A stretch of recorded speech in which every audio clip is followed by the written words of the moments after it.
What is going on, guys? Welcome to a new video. Today we're going to be breaking down Mei's beginner guide. So this is basically a guide for newer players who are trying to pick up the game, and those players who maybe have been playing the game for a while but have never been playing Mei. Big recommendation is for you guys to be playing this character. Super strong, super reliable, does a lot of damage, and it's also very survivable, which is very important in a DPS character, because in lower ranks, when you guys are starting out and you guys might be playing in bronze or silver, whatever rank it may be that's low rank, you guys will probably not get the most optimal healing. You're not going to be healed every single time, and you're probably going to die thanks to that. So instead of complaining on chat, you could be picking up a hero like Soldier or a hero like Mei, where you can actually self-heal yourself, which is always going to be very important. Now, cooldown management is quite important on Mei. You never want to use your heal and use wall at the same time. You could if the situation calls for it, but usually want to have one cooldown available. So what you could do is use wall, and a few seconds later be able to use your cryo freeze. That way you can heal and restore your ammo if you are in a sticky situation, and then your wall is going to be up in a few seconds later, and you're going to be surviving through the fight very easily. It's a very easy hero to actually play. So there's two aspects to it. You have your primary fire, which slows and eventually freezes if you've been holding it long enough, and it does 100 damage per second, so it's definitely no joke. And then you have your secondary fire, which is an icicle spear. So this one you need a little bit more accuracy, but if you're able to click heads with it, you're going to be doing a lot of damage. You're going to be killing all these squishy characters very easily. So I do recommend you guys play and practice your aim on Mei. That way you can actually use your projectile spears to be able to do more damage, especially onto heroes like Tracer or Soldiers. Heroes that are quite squishy, you can easily tap them on the head and get rid of them very quickly, but it does take a little bit of aim. But with your primary fire, you just kind of have to sway it a little bit. You don't have to aim it directly. You kind of have to lead it on a little bit, as it's not perfectly straight. So that's going to be the most optimal way, but honestly, it's better doing damage than not doing damage, so just use one or the other. You could also start spamming your secondary fire in choke points, and you might be clicking some heads here and there, or start shooting at a peak that players typically go to. That's also very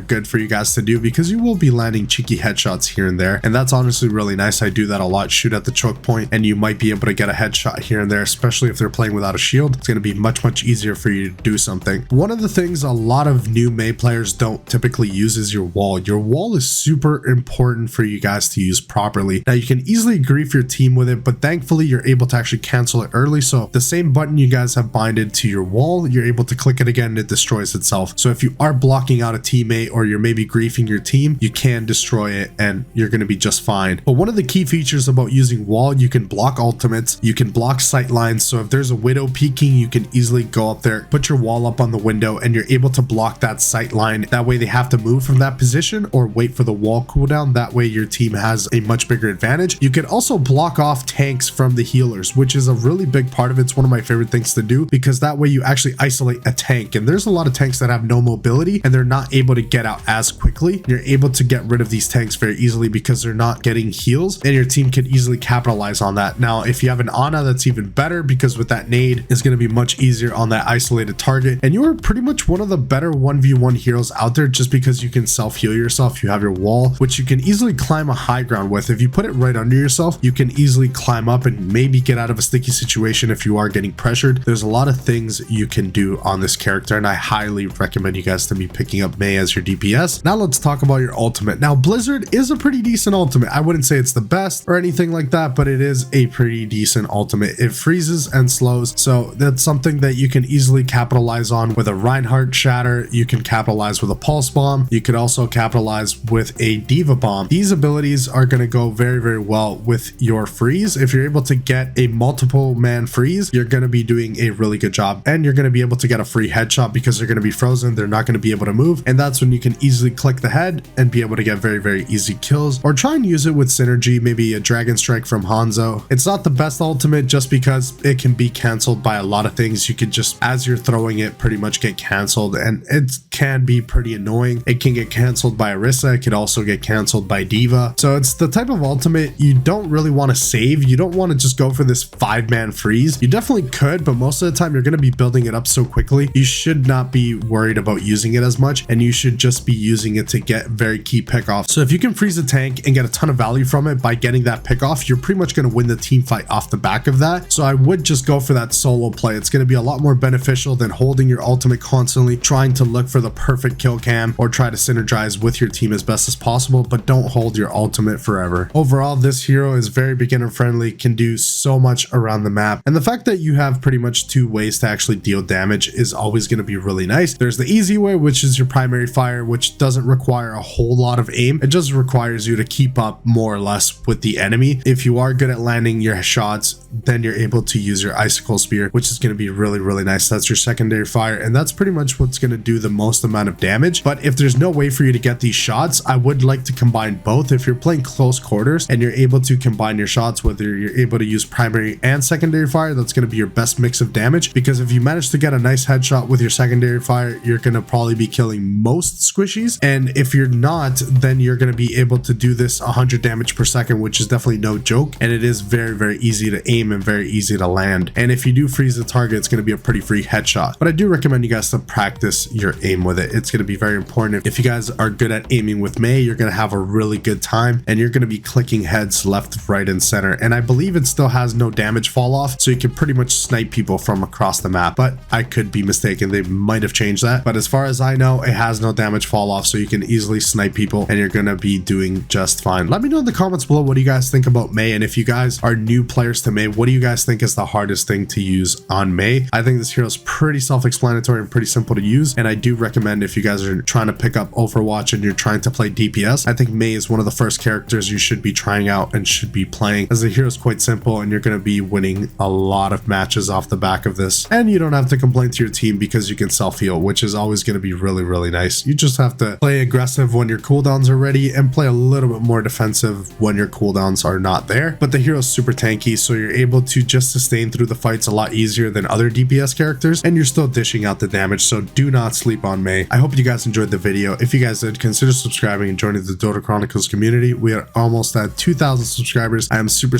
pumped to get to that milestone, and it's all thanks to you guys. I am super thankful for all your support. I will see you guys in the next one. Thank you so much for watching.